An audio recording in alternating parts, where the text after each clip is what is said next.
At the far edge of Hillsford, Texas, past the gleaming new golf course, past the rows of half-built vacation homes funded by coastal investors, there sat a patch of land no one could buy. The land was dry but rich, old but alive, and on that land stood Thomas Grady, a tall man with a back bowed by honest labor and a pair of eyes that missed nothing. He wore an old straw hat, a faded blue shirt, boots that had walked through more courtrooms than cornfields once upon a time. Now he worked the soil. The first offer. The first man came in a suit. He arrived in a black Cadillac, stepped out with city confidence, and shook Tom's hand like he owned the world. "Mr. Grady, we're with Crestline Development. We're offering $3.2 million for your property." Tom just squinted into the sun. "Not for sale." The man chuckled, as if Tom didn't understand what he was being offered. "Sir, this is generational wealth we're talking about." Tom smiled, but it wasn't friendly. "Son, this is generational wealth. My grandfather's hands planted those pecan trees. My father raised me in that house, and I buried my mother under that oak. So unless your offer comes with a time machine, take it somewhere else." The pressure mounts. Within weeks, the pressure started. First letters, then visits from town officials, then surprise inspections. "Your barn's not up to code. We're issuing a fine for unregistered equipment. You failed to attend the town hall." Tom ignored it all. Until one day, the sheriff came. Not to arrest him, just to deliver a document. "Tom, I hate to be the one, but this is an eminent domain order." Tom took the envelope in silence. His hands didn't shake. "They say your land's vital for infrastructure expansion, a new road to the lake for the resort. Council passed it last night, led by Mayor Price himself." The sheriff looked sorry. "You've got 60 days to vacate." The laughing chamber. Tom showed up to the next town meeting, not in protest, just to observe. The council chamber was filled with smug developers, suits with shiny shoes, and neighbors who had already sold out. At the front sat Mayor Eldon Price, tan, charming, and ruthless. When Tom stood to speak during public comment, the laughter was immediate. "Here comes the cowboy with a legal pad. Get a lawyer, Grady, or a realtor. You're fighting progress." Tom waited. When they quieted, he simply said, "I've already been a lawyer, and I'm not fighting progress. I'm fighting theft, dressed as policy." He walked out before they could respond. A quiet rebirth. That night, Tom pulled an old metal lockbox from the back of his closet. Inside were his Texas bar license, faded legal pads, notes from a land rights case he once won in 1997, a copy of the Texas Constitution. He hadn't touched any of it in 20 years, but now it all felt like a loaded weapon. A storm brewing. By morning, word had spread. The farmer had filed a motion to challenge the eminent domain pro se. He would represent himself in court. No fancy firm, no media circus, just a man in a straw hat and a satchel full of precedent. "He's bluffing," Mayor Price said to his advisors. "He won't last a week." But behind the scenes, Tom was already digging. Through deeds, through zoning records, through emails someone thought had been deleted, and what he found would rattle the foundations of the town itself. Tom sat alone in the Hillsford County Records Office, the fluorescent lights above humming like angry bees. Stacks of zoning documents, council minutes, and infrastructure proposals surrounded him. He flipped through them like a man searching for an old map in a crumbling archive. Then he found it. A single contract dated 2 weeks before the public vote for eminent domain, signed by Mayor Alden Price, Everett Price, his cousin, and Crestline Development. The document was stamped Private Holding Agreement and outlined the planned road construction over land Everett already owned, not Tom's. It was a scam. A paper trail of corruption. Tom traced the signatures, checked the timestamps, cross-referenced email logs buried in public data requests. He uncovered more. The mayor's office had used emergency zoning authority to fast-track the vote. A consulting firm hired to assess the project belonged to a former campaign donor. Everett's land would have increased 3x in value once the public road passed through it, paid for with taxpayer money. Tom closed the folder. They didn't want my land for progress. They wanted a fall guy to fake the necessity. The trap. He knew exposing this early would be suicide. The town council had lawyers, money, influence. They'd countersue, spin the story, drag it out until he was buried in legal fees or exhausted into silence. No. He needed a strategy. Hit 'em when they're off balance and hit 'em publicly. The law returns. Tom filed 2 motions the next morning. A temporary injunction against the eminent domain order backed by new evidence. A subpoena request for Mayor Price and Everett to produce communications and financial disclosures. When the court clerk raised an eyebrow, Tom just tipped his hat. I wrote my first land rights brief before that mayor could vote.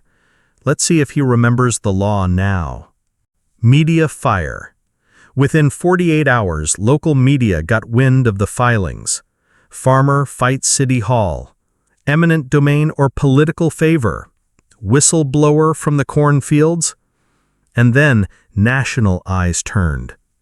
Tom appeared on a local radio show, calm, measured, steel behind his voice. They called it development. I call it theft with paperwork. I'm not against change. I'm against lies dressed up as leadership. The mayor reacts. Mayor Price was furious. He called an emergency press conference. This is a desperate smear by a disgruntled citizen. The council acted in good faith and full transparency. But when a reporter asked about the private contract with Everett Price, the mayor froze. That document has no legal bearing. It's preliminary discussion material. The damage was done. An ally appears. That night, Tom received a knock on his farmhouse door.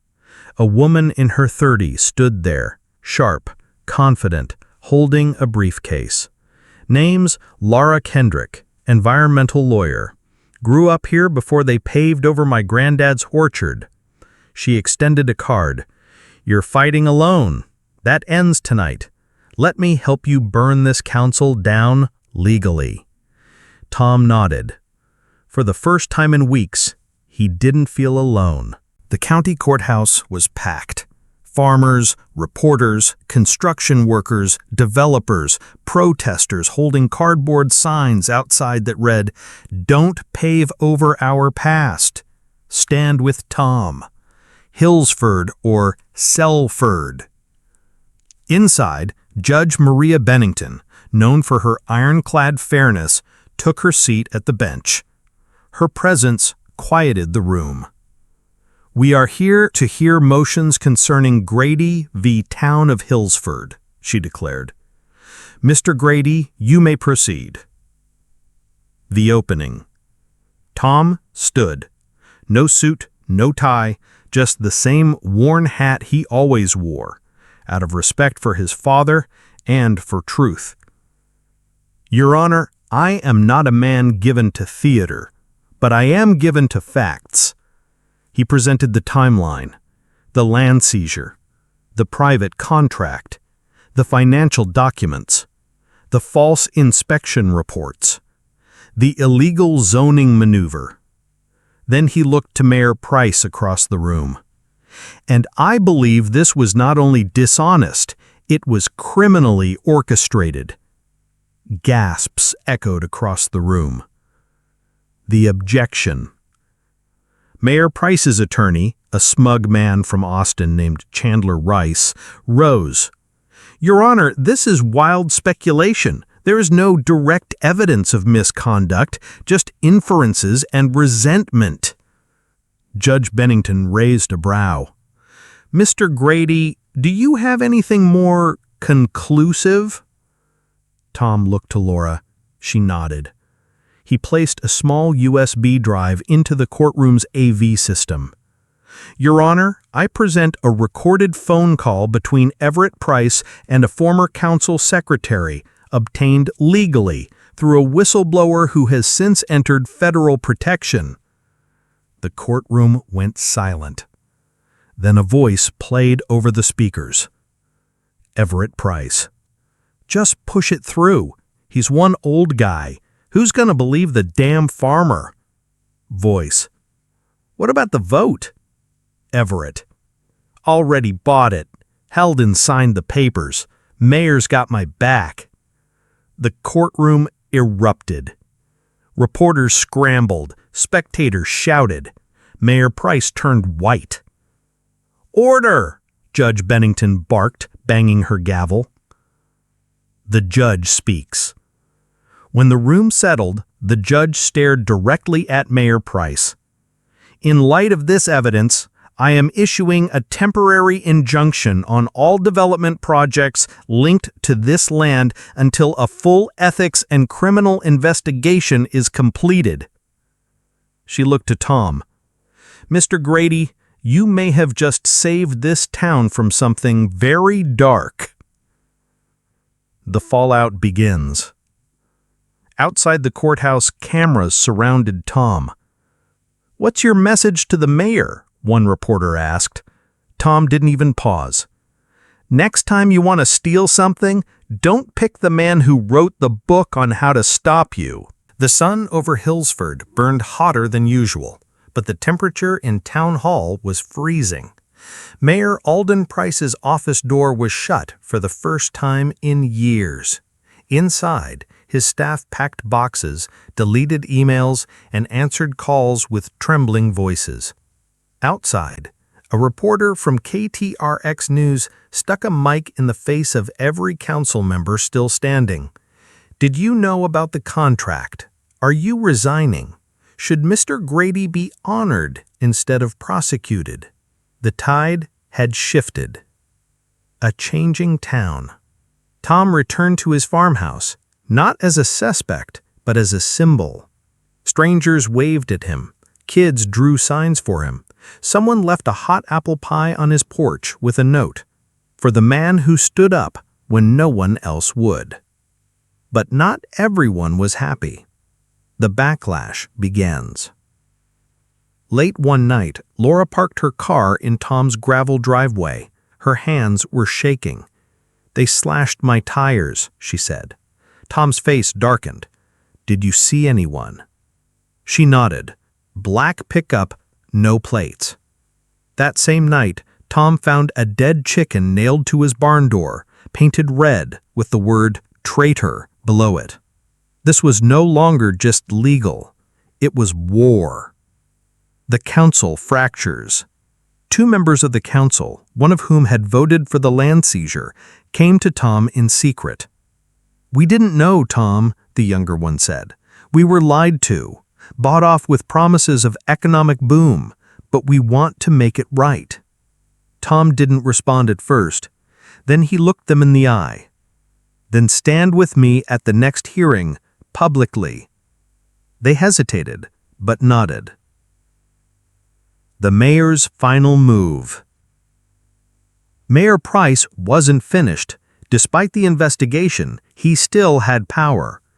He filed the motion to fast-track the land transfer, claiming it was critical infrastructure and that the whistleblower evidence was inadmissible hearsay. And just like that, the legal noose returned to Tom's neck. Laura pounded her fist on the table. He's going all in. He knows he's drowning, and he's willing to drown everyone else with him. Tom just looked out the window, where his father's old scarecrow leaned in the field. Then we better build a damn boat. The rally. A few days later, Tom and Laura organized a town hall of their own, not in the courthouse, not in the council chambers, but in the Grady family barn. Lit with string lights, filled with neighbors, elders, kids, and even a local bluegrass band. Tom stepped up to the microphone. They tried to paint me as the past, as something to bulldoze. He looked out at the crowd. But I'm not here to stop the future. I'm here to remind it where it came from. The barn roared with applause. The courthouse steps were crawling with media vans, local police, and curious onlookers. Even the Texas Attorney General's office had sent observers. This was no longer just a county issue. It had become statewide. Inside the courtroom, Tom Grady sat with Laura Kendrick on his right and 3 community members behind him, each ready to testify.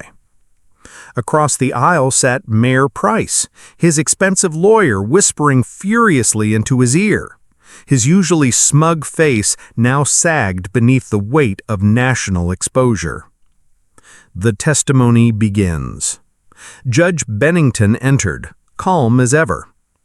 We will now proceed with final testimonies before issuing judgment on the validity of the eminent domain seizure and the criminal conduct allegations.